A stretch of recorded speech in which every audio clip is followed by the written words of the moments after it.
لیلۃ القدر خیر من الف شہر، یہ دوسری فضیلت ہے۔ اس سے آگے اللہ نے کیا فرمایا؟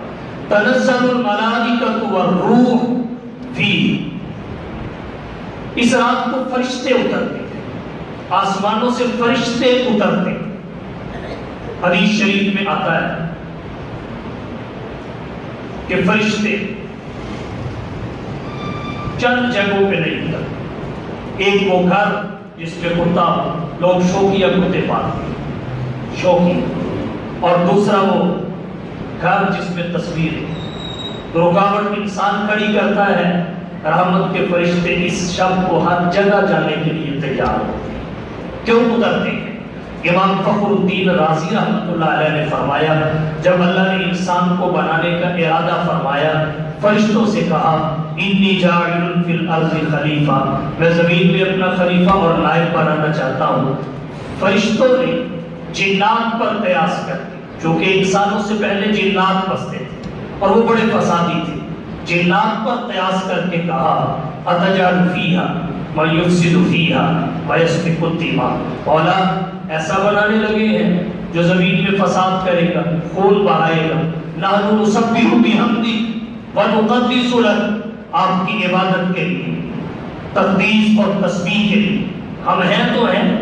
تو اللہ نے انسان کی وکالت میں انسان کی جانب سے جواب دیتے ہوئے فرمایا انی اعلم ما لا تعلمون، جو میں جانتا ہوں تم نہیں جانتے۔ تمہارے اندر عقل ہی عقل ہے، خواہش گناہ خواہش کی وجہ سے ہوتا ہے، تم گناہ کرنے کی خواہش بھی نہیں کر سکتے، تمہارے اندر تمنا بھی نہیں ہے۔ لا یعصون اللہ ما امرهم ویفعلون ما یؤمرون، اللہ نے فرشتوں میں عقل ہی عقل رکھی ہے، خواہش، جانوروں میں خواہش ہی خواہش رکھی ہے عقل میں۔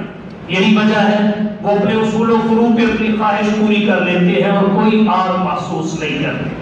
انسان میں دونوں عنصر رکھے، عقل کا بھی، خواہش کا۔ اب اگر انسان کی عقل خواہش پہ غالب ہو جائے تو یہ فرشتوں سے بہتر ہے۔ ڈاکٹر اقبال مرحوم نے فرمایا فرشتوں سے بہتر ہے انسان بننا، مگر اس پہ لگتی ہے محنت زیادہ۔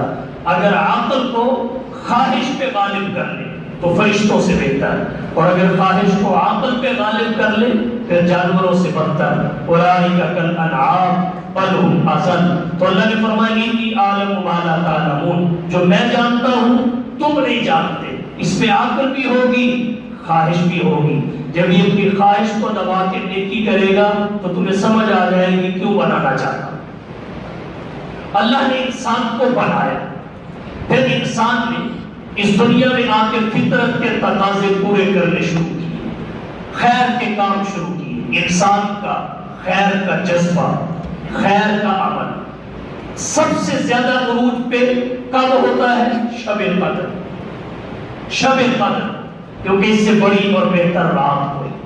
شب قدر کو مسلمان آنسو بہاتے ہیں، سجدہ ریز ہوتے ہیں، نوافل، صلاۃ التسبیح، ذکر و تلاوت، عبادات۔ جب اس طرح انسان رات گزارتے ہیں تو پھر اللہ تعالیٰ فرشتوں کو یہ بات سمجھا دیتے ہیں کہ یہ وہی ہے جس کے بارے میں تم نے وہ کہا تھا جو کہا تھا۔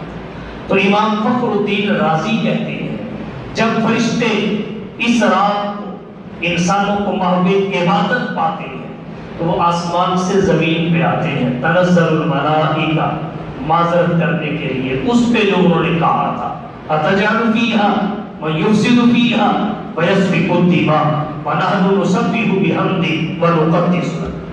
فرشتے ہی نہیں اترتے، خالی فرشتے ہی نہیں، والروح فی، اس رات میں فرشتوں کا سربراہ، مقتدا و پیشوا، ملائکۃ اللہ کا مطاع جناب جبرائیل جو فرشتوں میں رسول ہے وہ بھی اترتا ہے۔ بخاری میں روایت آتی ہے حضور صلی اللہ علیہ وسلم نے فرمایا شب قدر کو فرشتوں کے گروہ میں جبرائیل اترتے ہیں اور ہر عبادت میں مشغول بندے کے پاس جاتے ہیں، اس کے لیے دعائیں رحمت کرتے ہیں۔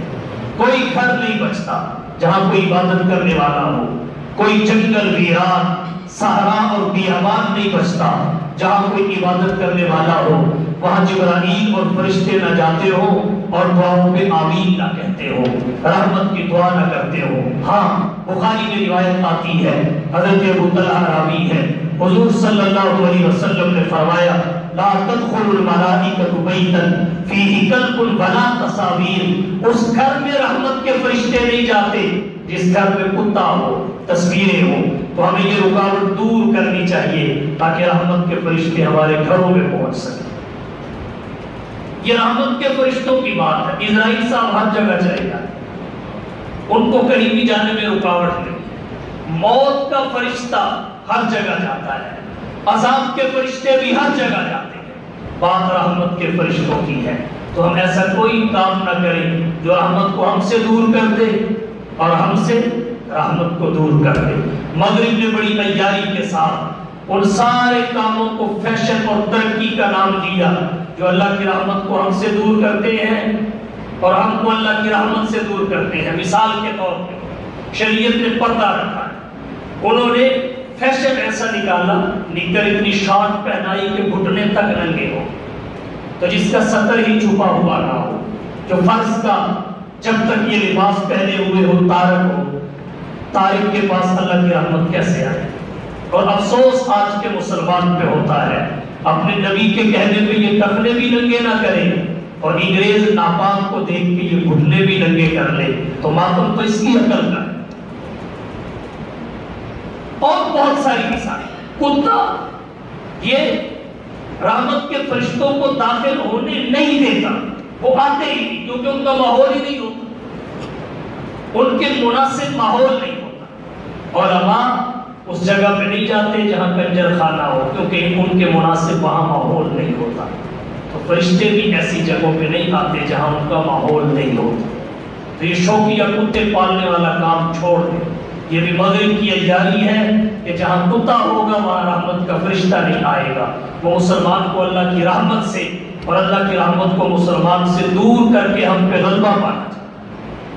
تنزل الملائکۃ والروح فیہ بِإِذْنِ رَبِّهِ، اپنے رب کے حکم سے اتر، خود نہیں، بندہ خود آئے اس کی حیثیت اور ہوتی ہے، کسی کے بھیجنے سے آئے تو حیثیت اور ہوتی ہے، کسی کا نمائندہ بن کے آئے اس کی حیثیت اور ہوتی ہے، کسی کا سفیر بن کے آئے اس کی حیثیت اور ہوتی ہے۔ تو فرشتے اس حیثیت سے آتے ہیں بِإِذْنِ رَبِّهِ مِنْ كُلِّ أَمْرٍ، ہر خیر کا امر لے کر، ہر امر خیر کے ساتھ، سلامتی کا ماحول ہوتا ہے، ادھر سے بھی سلام، فرشتوں کی یہ ٹولی اور فوج آئی، یہ بھی سلام، یہ گئی دوسری آئی پھر سلام، وہ گئی تیسری آئی پھر سلام۔ یہ ماحول کب تک رہتا ہے؟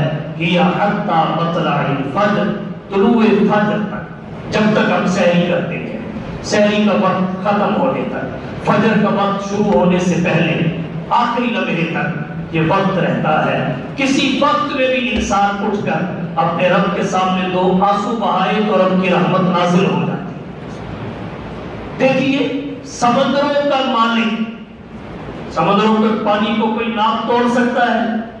سمندروں کا مالک ہمارے دو آنسوؤں کے قطروں کا منتظر ہے، اسے پانی کی کوئی کمی ہے؟ سمندروں کا مالک، دریاؤں کا مالک، ندی نالوں کا مالک ہماری آنکھوں سے بہنے والے دو پانی کے قطروں کا منتظر ہے کہ پانی کے دو قطرے بہے میں اس کے گناہوں پہ معافی کا کرم دے۔ تو اللہ نے پوری سورت نازل فرمائی قرآن میں اس رات کے بعد، اور بخاری مسلم میں ایک حدیث بھی آتی ہے اس شب کی فضیلت میں، اسی پہ اکتفا کروں گا۔ حضرت ابو ہریرہ رضی اللہ تعالی عنہ، جن کا نام اسماء الرجال کے ماہرین نے عبد الرحمن بن صخر لکھا ہے، وہ راوی ہے، کہتے ہیں حضور صلی اللہ علیہ وسلم نے فرمایا من قام لیلۃ القدر ایمانا واحتسابا غفر له ما تقدم من ذنبه، جو لیلۃ القدر کا قیام کرتا ہے، قیام کا مطلب کیا؟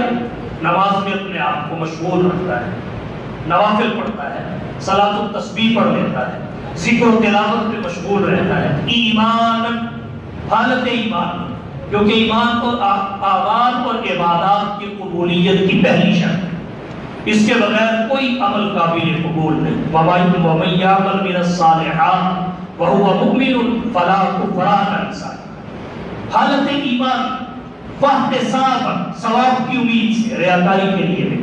غفر لہ ما تقدم من ذنبہ، اللہ اس کے سابقہ گناہوں کو معاف کر